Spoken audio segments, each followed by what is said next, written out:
And everyone who subscribes to your blog, and you also have a newsletter, or to your newsletter, I'm one of them. You sent out an email inviting us to give our predictions for what we think will happen in PR and marketing throughout 2025.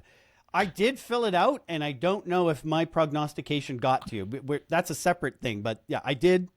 I did fill, and I got it exactly right. So if you've lost it, it's a shame, but that's all Doug, I good. don't have it. But if you send it to me, I will add one postscript. Let me hear what all the others say. And then I'll send. What did you hear? What the macro level? What did you hear? A lot of stuff on AI, a lot of conflicting views. In fact, that's the biggest observation I have is that we don't have any consensus on what AI is going to do. There are people that are all in, going to change the world, solve world hunger. Nobody's going to have to work, universal basic income. And then there's the flip side of that is, the Gartner perspective. We're about to go through the trough of disillusionment. It's been overhyped. It's a good tool, but it is still a tool and it has limits. And we're starting to bump into the limits of what AI can do on an LLM basis. So if you were to divide respondents into two camps, the ones that commented on AI, what percentage would you say are utopian on AI, and what percentage would you say are somewhat dystopian on AI? I'm going to take the easy way out and say a third, a third, a third. There's Okay. about probably 33% all in, 33% like this is terrible, and 33% I don't know what's going on. I don't know what's going on. That's not a right way to characterize that. That's not fair. We're not sure. That's Undecided, yes. TBD. Yeah. Okay. You from PR. I got to be more careful with my words. You've published, and there's a link to the report. There's a link right in our show notes just below Frank's name, so check that out.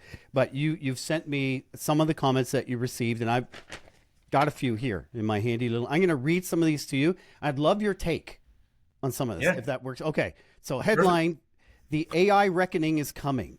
The deluge of AI tools has created a frenzy over implementing them in our businesses, but the risks are also becoming more prevalent, begging the question, is there enough AI for all of us to still be authentic and unique marketers and communicators? Good comment. Yeah, that's Stacy Miller. She's a VP of Comms at Auto Care Association, longtime friend, one-time coworker years ago. I think she's right. I think two things. One, I think transparency and authenticity are back in fashion this year. People do not want to be read to off a teleprompter. They do not want a lot of polish. I've heard once you can fake authenticity, you're pretty much set. Yeah, I don't think that's going to be true anymore. I think people are getting really smart to it, and AI has enabled that because it's so highly polished. People see right through it. The second thing I'd say on that is that Gartner not the Magic Quadrant, but their market report. They have this trend that shows how adoption goes up. You hit the peak of inflated expectations, and it plummets to the trough of disillusionment, where people are upset, and then you get on this plateau of productivity. Right? It's an interesting model to look at how products are adopted and get used. And I think they said at the beginning of last year we were heading into the trough of disillusionment. I don't think we're quite there, but I think we're probably going to hit that. Doesn't mean AI is terrible. It just means we're trying to figure out how to use it. Okay.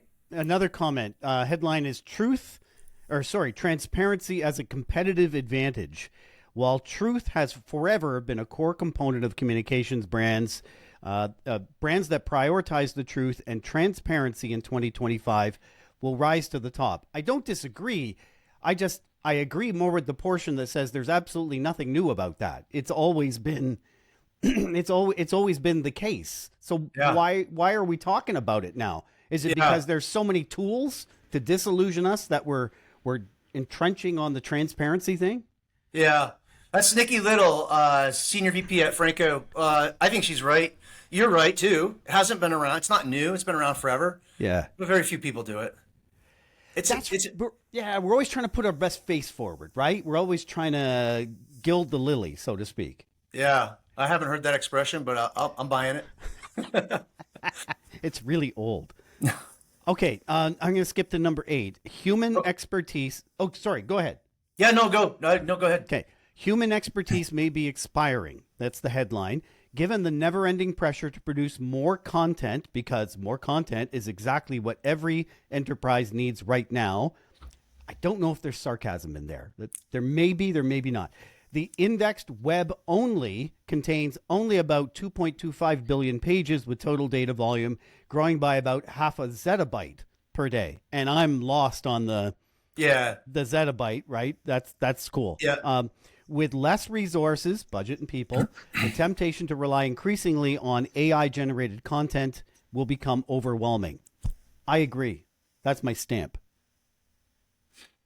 Yeah, so that's Tom Pick. He runs Webicity, which is a consulting firm, been around a while. I think that the 2.25 billion pages he cites he's basically saying Google only indexes a very tiny portion of the web. The web is Too big. yeah too big for us to know, right? It's like Google's like the observable universe. There's the universe is huge, but we can only observe part of it, right? Hubble telescope can only reach so far. I think the authenticity piece is right on, and here's why. When people talk about generative AI, and they say this pejoratively, but there is some truth to it. That is a glorified autocorrect. It's a probability engine. It's predicting what order words will appear in based on what it's adjusted. It's my response is going to be these words because that's what people usually say more often than not, and that is by definition an average. So that means if more and more people are going to use it, then everybody is saying just the average thing. When we know that the key in marketing and communications and PR is differentiation. We want to be different. We want to highlight why we're different, better, faster, cheaper, all those sorts of things. And I do think that's going to take some level of authenticity. I think AI, it has gotten better, but I don't quite share the same optimism that Tom has for the fruition. I think it's a good tool. I think we can use it to like make a first draft, brainstorm ideas, summarize findings, rewrite headlines, give me 10 tweets for this blog post. Those are good uses, but I think we've kind of reached the end of that for generative AI in its current form. Yeah, I agree. Let me push you a little deeper on this whole authenticity piece. Do I, let's say I'm your audience, do I want you to be your authentic self, or do I want you to be a seemingly authentic version of yourself that agrees with the things I already agree with? And there's a subtle difference. And I think I've seen it, not to get political here, but I think I've seen it in some political campaigns where we're crossing over into, even if I really don't agree with that candidate, man, that candidate that's who they are. There are big podcasters like Joe Rogan. I certainly don't agree with everything I hear from Joe Rogan. Yeah. But I respect the what out of him for having the gonads to say what he says. He's his real self. No, I agree. I think, we chit-chatted about this a little bit earlier. He's a really good conversationalist, and you can't fake the funk for a 3-hour podcast. Your true self is going to come through, and that's what I think is kind of magical about it. And then if you listen to him, he's not interviewing people for the audience. He's interviewing for himself. And just by doing that, he's trying to learn information. It's valuable for the audience. In terms of being yourself, I'm going to go out on a limb here and make an analogy. I struggled with algebra when I was like a freshman in high school. Could not get my head around it. It was different. I don't know if it was the teacher or what, but I had to take it again next year. And I took it with a music teacher who also taught math, who had a very different approach. And I picked it up. I got it. Man, I passed. I understand it. It's not that hard, right? I think that is the benefit of being authentic, because people learn in different ways. They'll connect in different ways. Too many people in corp comm and PR and marketing, they want to stay on message, and you can only use their words. I think that's the wrong approach. The message can be the same, and you can say it very different ways, and that's the advantage of having someone be authentic.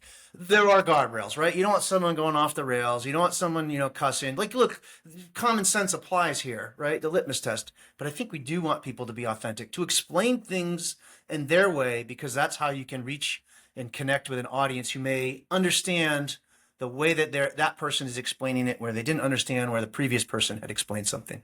As I do interviews, sometimes I pre-identify chapter markers just to let you hit a chapter marker right there, because I think that is real authenticity.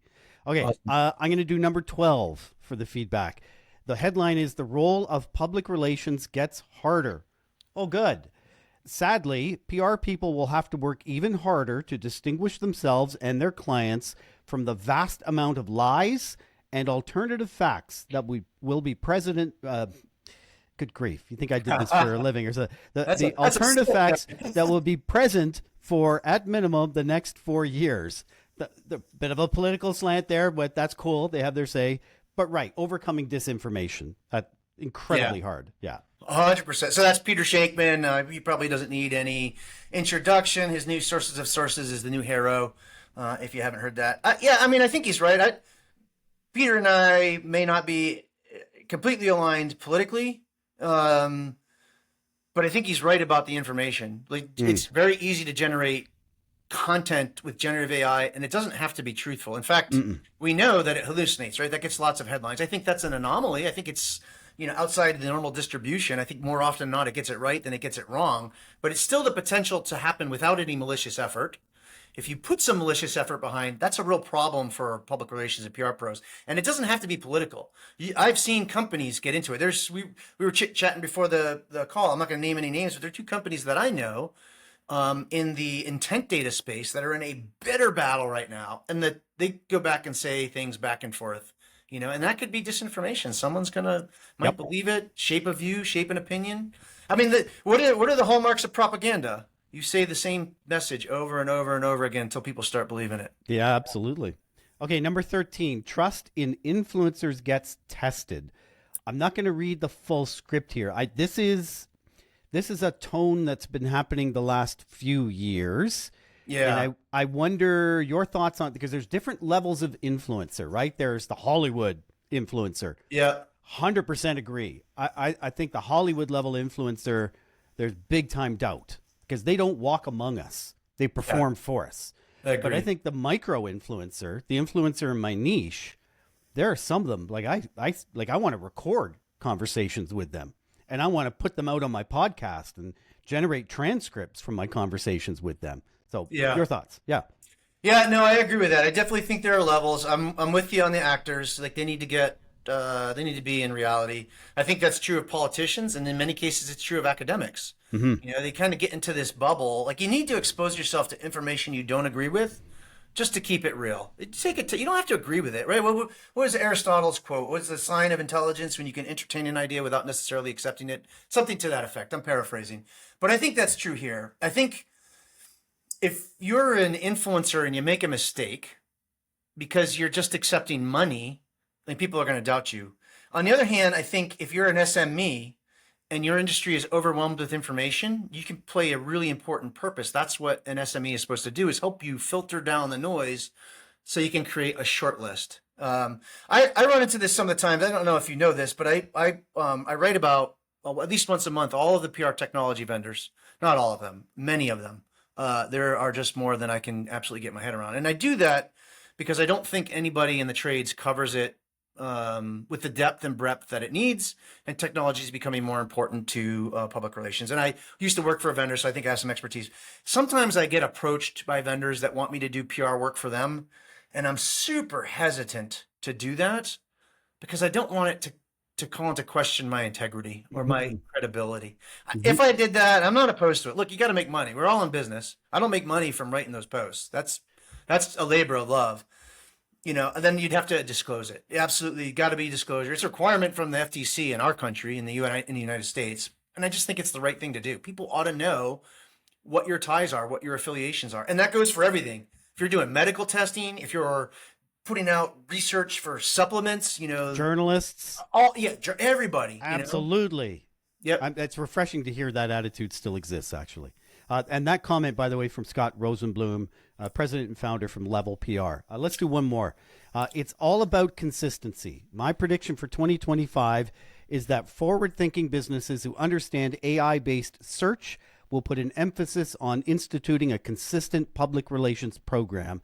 That from our mutual friend, Michelle Garrett in Columbus, Ohio. Mm-hmm. Could not agree with Michelle more. We kick that around all the time. I love to use a fitness analogy.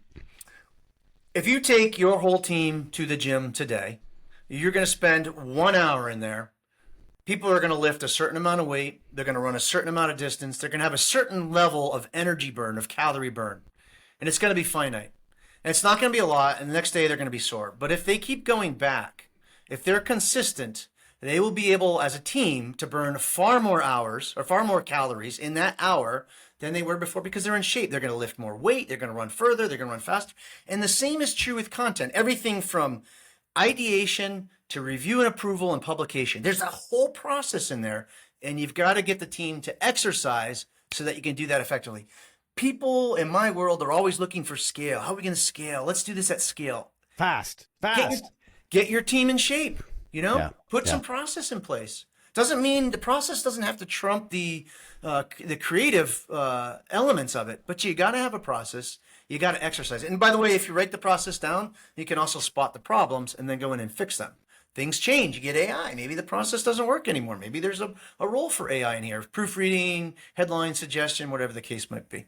Awesome. Check out that link in the show notes for the rest of the comments, some dynamite ones. Frank, I really appreciate this today. Yeah, thank you for having me. It's wonderful.